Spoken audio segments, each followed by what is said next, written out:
جو دنیا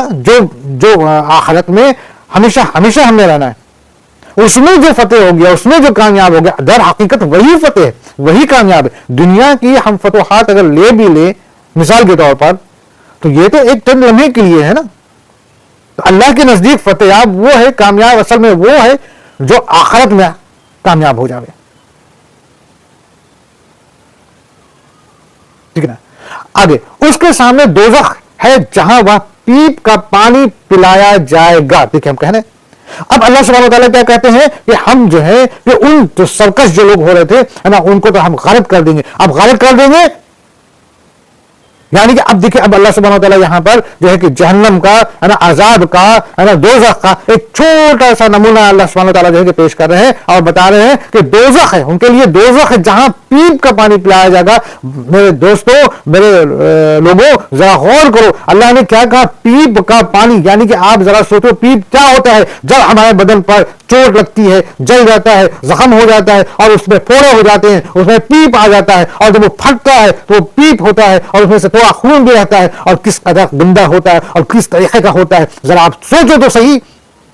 اللہ کہتا ہے کہ وہ پیپ کا پانی تم کو پینا ہوگا، اور وہ بھی اس قدر گرم ہوگا، اس قدر گرم ہوگا کہ تم اسے چھونے سے تمہارا ڈر لگے گا، لیکن تم مجبور ہو جاؤ گے، تم کو وہی پینا ہوگا، اور پیو گے تو بعض کتابوں میں آتا ہے کہ وہ ایسا گرم ہوگا اور کہ پیتے ہی جو ہے کہ بدن کے تمام راستے یہاں تک کہ آنت جو ہے کہ گلنے لگیں گے، جل کر کے ٹوائلٹ کے راستے سے پخانے کے راستے سے نکلنے لگیں گے، اور وہ مجبور ہو جائیں گے پینے کا۔ ظاہر سی بات ہے بھائی، پیپ کون پینا چاہے گا؟ اور پیپ کہاں سے آ رہا ہے؟ اپنے زخم، یعنی کہ ان کے اوپر اس قدر ان کو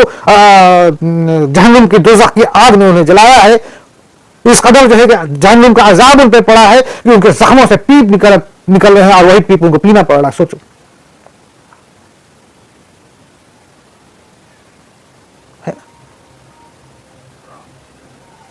اللہ کی پناہ، اللہ ہمیں ایسے عذاب سے محفوظ رکھے۔ یہ جگہ تو صرف انہی کے لیے جو کفر کیے اور جنہوں نے انکار کیا اللہ سے، دین حق سے، اللہ کے رسول سے، اللہ کے پیغمبر سے، اللہ کی کتاب سے، اللہ کے وحدانیت سے۔ آگے جسے بامشکل گھونٹ پیے گا، اب اللہ سبحانہ وتعالیٰ کہہ دیا قرآن میں، کیا کہہ رہے ہیں کہ ان کو پیپ پینا ہوگا۔ اب آگے کہہ رہا ہے اللہ، جسے بامشکل گھونٹ پیے گا، پھر بھی اسے گلے سے اتار نہ سکے گا۔ اے ہے، سوچ کو دیکھو، اللہ کی پناہ۔ اور اسے ہر جگہ سے موت آتی دکھائی دے گی، یعنی کہ ایسا کہ اس کو اس قدر دوزخ کی جو ہے کہ اس کو تکلیفیں، اذیت اس کے اوپر ہوں گی کہ اس کو بس ایسا لگے گا کہ اب تو ہم گئے کام سے، اب وہ چیخ رہا ہے، چلا رہا ہے، اس کو لگ رہا ہے کہ بس موت آ گئی۔ آگے کہتا لیکن وہ مرنے والا نہیں۔ اللہ کی پناہ۔ اللہ سبحانہ وتعالیٰ کیا کہتے ہیں؟ اللہ سبحانہ وتعالیٰ کہتے ہیں کہ جو سرکش ہوا، جو کفر کیا، اور اے پیغمبر جو تمہاری بات کو نہیں مان رہا، انکار کر رہا ہو، تمہیں کو جو ہے کہ اذیت دے رہا ہو، تمہیں کو کہہ رہا ہے کہ ہم تم کو بدل کر دیں گے، شہر بدل کر دیں گے، ہاں تم ہماری طرف لوٹو، دیکھو میں تمہیں تو اس زمین میں پھیلا دوں گا، میں تمہیں تو اس پر فتحات دے دوں گا، میں تمہیں تو یہ تمہارے لیے کر دوں گا، اور ان کو تو ہم اس قدر جو ہے کہ غارت کریں گے، اس قدر ہم ان کو اپنی سزا میں لپیٹیں گے کہ سوچو کیسا ہوگا کہ ان کو جو ہے کہ ہم زخموں سے پھٹے ہوئے پیپ پلائیں گے اور اس کو پینا پڑے گا، یا اس کی ایسی شدت ہوگی کہ پانی نہیں ملے گا، وہ پیپ کو پینا ہی پڑے گا، مجبور ہوگا، گھونٹ پینا ہوگا، کیونکہ اس کو اس قدر وہ گرم ہے، اس قدر گندا ہے، اس قدر بو ہے، اس قدر اس کے اندر کیڑے دکھ رہے ہیں، پیا تو جائے گا نہیں لیکن پینا ہوگا، اب گھونٹ پیے گا، اس کے گلے سے جو ہے کہ اتر نہ سکے گا، اور اسے ہر جگہ موت ہی موت دکھائی دے گی، لیکن وہ مرنے والا نہیں۔ اب جو زخمی کیا ہوں گا؟ مر کے دنیا سے کفر کر کے مرا، کفر پہ مرا، مر کر کے جب آیا تو اللہ کہتا ہے کہ ہم اپنا وعید جو ہے کہ اس کے ساتھ کر دکھائیں گے، اور وہ کیا ہے کہ وہ ہے دوزخ، اور دوزخ میں جب ہم ڈالیں گے تو دوزخ جو ہے کہ اس میں اس کو اپنا پانی کے بجائے پیپ ملے گا، اسے پینا ہوگا، اور جو ہے کہ چاروں طرف سے اس کو موت اپنی دکھائی دے گی، اور اس کو جو ہے کہ ایسی موت، ایسی تکلیف، ایسی شدت کی تکلیف، ایسے تکلیفیں ہوں گی کہ جو ہے کہ وہ موت کا خیال تو کرے گا لیکن موت پھر بھی نہ آئے گی. وہ چاہے گا کہ موت ہو جاوے لیکن موت نہیں آئے گی، کیونکہ موت کا وہ جو ایک کیا کر لیا جائے کہ ایک بارڈر جو تھا وہ بارڈر کراس ہو چکا ہے. قیامت کے روز اللہ جو ہے کہ موت نام کی چیز کو بھی ختم کر دے گا. اب موت نہیں، جس کو جو جگہ مل گئی بس پرماننٹ ہمیشہ کے لیے وہ جگہ رہ گئی، تو اسے جو ہے کہ موت دکھائی دے گا لیکن وہ مرنے والا نہیں. پھر اس کے پیچھے بھی سخت عذاب ہے. اللہ سبحانہ وتعالیٰ کہتا ہے کہ اس کے بعد بھی اس کے اتنے عذاب ہے، یعنی کہ جو بات تمہیں بتائی جا رہی ہے، جو پیپ والی مثال دی گئی ہے نا، یہ تو صرف چھوٹی سی بات ایک بتائی جا رہی ہے، اصل تو جو ہے کہ اس کا عذاب تو اس کے پیچھے اور بہت زیادہ ہے، بہت زیادہ ہے. اب ان تمام عذاب کو جو ہے کہ یہاں پر الگ دیگر قرآن پاک میں ہم اگر غور کریں تو بہت ساری جگہ پر اللہ نے جگہ پر تھوڑا دکھایا، بتایا کہ دیکھو دوزخ کیسی چیز ہے، دیکھو جہنم کیسی چیز ہے، دیکھو میری سزا کیسا ہے، دیکھو میرا وعدہ کیسا ہے. تو یہاں پر بھی اللہ سبحانہ وتعالیٰ نے بتایا کہ جو کفر کرنے والے ہیں اور جو پیغمبروں کے خلاف جو ہے کہ سازش کر رہے ہیں، ان کو تو ہم اچھی طرح سے ان کو ہم پکڑیں گے. آگے ان لوگوں کی مثال جنہوں نے اپنے پالنے والے سے کفر کیا، ان کے اعمال مثل اس راگ کے ہیں جس پر تیز ہوا آندھی والے دن چلے. جو بھی انہوں نے کیا اس میں سے کسی چیز پر قادر نہ ہوں گے، یہی دور کی گمراہی. اللہ سبحانہ وتعالیٰ کیا کہتے ہیں؟ کہتے ہیں ان لوگوں نے، یعنی کہ جن لوگوں نے کفر کیا، جن لوگوں نے شرک کیا، جو کفر پر جیے اور کفر پر ہی مر گئے، ان کے اگر اچھے عمل بھی رہے ہیں دنیا میں، انہوں نے اگر اچھے کام بھی کیے ہیں، بہت سے لوگ ہوتے ہیں اچھے کام کر رہے ہیں، شیطان ان کو کام میں بھرا ہوا کہ دیکھو تم تو بہت اچھے آدمی ہو، تم اتنے اچھے کام کرتے ہو، کیا تم جو ہے کہ ایک اللہ کی جو ہے کہ عبادت کرنا کے لیے جاتے ہو، کیوں کرتے ہو؟ تم تو ایسے ہو، تم تو ویسے ہو. کان تو بھرتا ہے نا، دل و دماغ میں وسوسہ ڈال دیتا ہے. تو اللہ نے کہہ دیا کہ دیکھو تمہارے جو عمل ہے نا، جو تمہارے نیک عمل ہے نا، وہ کیسے ہوں گے قیامت کے روز؟ قیامت کے روز ایسے ہوں گے جیسے کہ راکھ ہوتی ہے نا، راکھ دھول، اور اس میں تیز ہوا چلے اور اڑ جائے تو کیسا ختم؟ نیک عمل سب ختم آپ کے. اللہ نے یہ نہیں کہا کہ نیک عمل نہیں کرو، نیک عمل تو کرنا ہے، نیک عمل کی تو بالکل جو ہے کہ اس کو آپ کا ملے گا اس کا، لیکن سب سے بڑی جو چیز جو اللہ کا بار بار حکم ہے وہ یہ ہے کہ تمہیں شرک نہیں کرنا ہے. شرک سے بچو، کفر سے بچو. واحد ایک اللہ ہے جو پوری کائنات کا رب العالمین ہے، پوری کائنات کو بنانے والا ہے، اور اس نے تمہیں یہ احکامات دیے ہیں، یہ فرض اور یہ فرائض تمہارے ساتھ ہیں، ان کو کرنا ہے. اور یاد رکھو کہ تمہیں مرنا ہے اور مرنے کے بعد واپس میرے پاس آنا ہے. اور یہ جو ہم اپنے نبیوں کو، اپنے پیغمبروں کو تمہارے تک بھیج رہے ہیں، ان کی باتوں کو سنو اور ان کی باتوں پر یقین کرو، ایمان لاؤ اور ان کے طریقے پہ چلو. اور یہ جو ہم کتاب تمہارے لیے بھیج رہے ہیں، یہ اس کو تم تھام لو. یہ تمہارے لیے ہدایت کا راستہ بنے گا، یہ تمہارے اندر کی گمراہی کو دور کرے گا، یہ تم کو میرے نزدیک کرے گا. تو جن لوگوں نے اس چیز کو مانا ان کے لیے اللہ نے وعدہ کر رکھا ہے جنت، اور جن لوگوں نے نہیں مانا ان کے لیے اللہ نے وعید کر رکھا ہے کہ دیکھو تم کی جگہ پہ کیا ہوگی. اور لیکن جو اصل جو عمل کام اچھا کیے ہیں لیکن کفر پہ جیے، کفر پہ مرے، تو ان کا عمل ایک جگہ پہ اللہ نے قرآن میں کہہ دیا کہ ان کا عمل تو ٹھیک ہے، اس کا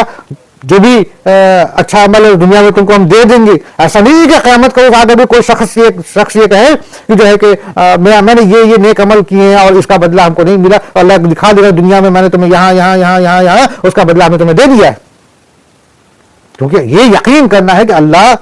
بے شک انصاف کرنے والا، ایک تنکے کے برابر، ایک سوئی کے نوک کے برابر بھی جو ہے کہ وہ ناانصافی نہیں کرتا. اگر ہم دنیا میں اپنے گھر میں پالنے والے پالتو جانور ہو یا سڑک پہ چلنے والے کوئی بھی جانور ہو، اگر اس کے ساتھ اگر ہم نے بھلا کیا تو اللہ اس کا بھی ہم کو اجر دے گا. اور اگر ہم نے اس کے ساتھ ظلم کیا تو قیامت کے روز وہ جانور بھی جو ہے کہ کھڑا ہوگا اور بولے گا کہ یہ شخص نے میرے ساتھ ایسے ایسے مجھے ستایا تھا، تو اللہ اس کو بھی موقع دے گا کہ ٹھیک ہے تھوڑے وقت کے لیے تم کو میں اس کی جگہ کر دیتا ہوں اور تمہاری جگہ پہ ہم اس کو کر دیتے ہیں، جو ظلم تم نے اس نے تمہارے اوپر کیا تم اس کے اوپر کر لو، حساب برابر، اور وہ چیز ایسا ہو جائے گا۔ یعنی کہ کوئی بھی معاملہ جو ہے، کوئی بھی ایک سوئی کے نوک کا بھی معاملہ اگر جو بھی ہے، اللہ سبحانہ و تعالیٰ اس کو پورا کر دیتا ہے، یا تو دنیا میں یا پھر آخرت میں کر دے گا۔ لیکن جو کفر پہ جیا اور کفر پہ مرا، جو شرک کرتا رہا، اس کا انجام، اس کی کوئی معافی نہیں، اور تبھی تک اس کے لیے معافی کا موقع ہے چاند سے، جب تک کہ اللہ رسی ڈھیلی کیے ہوا ہے، جب تک کہ تمہارے پاس وقت ہے، جس کے لیے تم کو اللہ کے نبیوں نے اتنی بار کہہ دیا، اللہ کی کتاب نے کہہ دیا کہ وقت ہے، تم ابھی بھی توبہ کر لو، معافی مانگ لو، ہم تو تمہیں معاف کر دیں گے، بے شک اللہ رحمان رحیم ہے۔ وہ رحمان ہونے کا یہ دلیل ہے کہ اللہ تمہیں اتنا موقع دے رہا، ورنہ اللہ کے لیے کیا، اللہ پکڑ لے گا تو ختم، 1 منٹ میں ختم۔ اللہ کے لیے کیا مانے ہم رکھتے ہیں؟ ہم کو مانے رکھتے ہیں؟ ہم تو مجرم ہیں، ہم تو گنہگار ہیں، ہم تو ظالم ہیں۔ اللہ اگر چاہے تو اللہ کے لیے بس ایک، ہم اگر مچھوں کو ایسے مسل دیتے ہیں نا، تو اللہ کے لیے تو ہم مچھر جتنے بھی نہیں ہیں، حقیقت یہی ہے، وہ تو صرف حکم کرے گا کہ جو لوگ کفر کیے اور کفر پر ہی جیے اور کفر پر ہی مر گئے، تو اب ان کے جو اگر نیک عمل اگر وہ کچھ رہے بھی ہیں، تو قیامت کے روز ان کے نیک عمل بھی جو ہے کہ ایسے رہیں گے کہ جیسے کہ مانو کہ وہ خاک ہے، وہ دھول ہے، وہ جو ہے کہ راکھ ہے، اور ہوا چلی اڑ گیا، ختم۔ انجام اللہ کا وعید، اللہ نے وعدہ کر دیا کہ ان کا انجام تو وہی جہنم ہے، وہی دوزخ ہے۔ ایسے لوگ کے لیے جنت نہیں ہے، جانا تو ان کو دوزخ نہیں ہے، ٹھیک ہے نا۔ جو بھی انہوں نے کیا اس میں سے کسی چیز پر قادر نہ ہوں گے، یہ دور کی گمراہی ہے، یعنی کہ بھائی یہ سب سے زیادہ گمراہی میں ہے اگر کوئی اپنے آپ کو یہ سوچے کہ ہم نے جو ہے کہ بہت ہم نے اچھے اچھے کام کیے۔ فرض کرو میں کہتا ہوں ایک شخص ہے، بہت اچھا کام کرتا ہے، بہت سارے نیک عمل کرتے ہیں، صحیح ہے، اچھی بات ہے، اللہ نے کہا ہے اچھا عمل کرنے کے لیے، اسلام میں ہے، اسلام کے تو پورے کہ نصیحت ہی ہے کہ تم اچھے کام کرو، اسلام کا پورا نصیحت ہی ہے۔ اللہ نے تمام حقوق انسان کے اوپر ڈال رکھا ہے، یہ حقوق کی ادائیگی کرنا لازمی ہے، ماں کا حقوق، باپ کا حقوق، خاندان کا حقوق، بیوی کا حقوق، بچے کا حقوق، شوہر کا حقوق، انسانیت کا حقوق، سارے حقوق کی ادائیگی کرنا ہے۔ بلکہ اللہ نے ان حقوق کا اس قدر امپورٹنس دیا ہے کہ اللہ نے کہا کہ ہم ایک مرتبہ اب جو ہمارے مطلب کہ حقوق الہی جو ہے، جو ہمارے اوپر جو حقوق تمہارے بنتے ہیں، اگر فرض کرو کہ ہم وہ تو معاف کر سکتے ہیں کیونکہ وہ میرے اوپر ڈیپینڈ کرتا ہے، لیکن جو دنیاوی حقوق تمہارے اوپر ہیں وہ تو میرے ہاتھ میں ہی نہیں ہے کہ ہم اسے معاف کریں، اسے پھر معاف کرے گا وہی جس کے اوپر تمہارا حقوق ہے، جس کا جو حقوق ہے، اگر تم نہیں ادا کیے تو پھر اب وہی ہے کہ معاف کر دے تو کر دے، نہیں کرے تو نہیں کرے گا۔ قیامت کے روز دنیا میں نہیں کیا تو قیامت کے روز بھی اس کو کھڑا کیا جائے گا، بولو تم معاف کرتے ہو، اگر معاف کر دیتا اچھی بات، وہاں پہ کوئی معاف نہیں کرتا، حقیقت یہی ہے، کیونکہ وہ خود اپنے مسائل میں اتنا پھنسا رہے گا کہ کون اس وہاں پہ کسی کو معاف کرے گا اور کسی کو سزا دلائے گا، وہ تو اپنے ہی معاملات میں پھنسا رہے گا۔ تو بہرحال وہ جو ہے نا کہ ہم کہاں پہ تھے، ہم یہی تھے کہ اگر کوئی انسان بہت اچھے عمل کر رہے ہیں لیکن وہ کفر پر ہے، شرک پر ہے، وہ شرک کر رہا ہے، تو شرک کی تو معافی نہیں نا، ایسے لوگ کے لیے اللہ نے کہہ دیا کہ کون راستہ ہے، بہت اچھا عمل کر رہا ہے لیکن اللہ کے کلام کو جو ہے کہ انکار کر رہا ہے اور اس کے اوپر دیگر جو ہے کہ الٹا سیدھا بول رہا ہے یا بے ادبی کر رہا ہے، نعوذ باللہ، تو وہ تو معاف نہیں کرے گا۔ بہت اچھا عمل کرتے ہو، بہت اچھا کام کرتے ہو، لیکن تم اللہ کے رسول کے اوپر کوئی بھی طرح کا اگر برا سلوک کرتے ہو یا کوئی بھی طرح کا برا بات کرتے ہو یا کوئی بھی کچھ کرتے ہو تو اللہ تو وہ تو معاف نہیں کرے گا، اس کی تو سزا ملے گی نا، اس کی تو سزا ملے گی۔ تو ایسے حالات میں تمہارے جو نیک کام بھی ہیں وہ اس کا اجر اللہ چاہے تو تم کو دنیا میں دے دے، اور نہیں تو تمہارا معاملہ تو ایسا ہوگا کہ قیامت کے روز وہ خاک ہو جائے گا، خاک کی طرح ہوا مڑ جائے گا۔ اب اسی طریقے سے اگر ایک مسلمان، ایک نیک انسان، ایک مسلمان ہی ہے، وہ شرک بھی نہیں کرتا، وہ کفر بھی نہیں کرتا، اللہ کی وحدانیت بھی یقین بھی کرتا ہے، اللہ کے تمام احکامات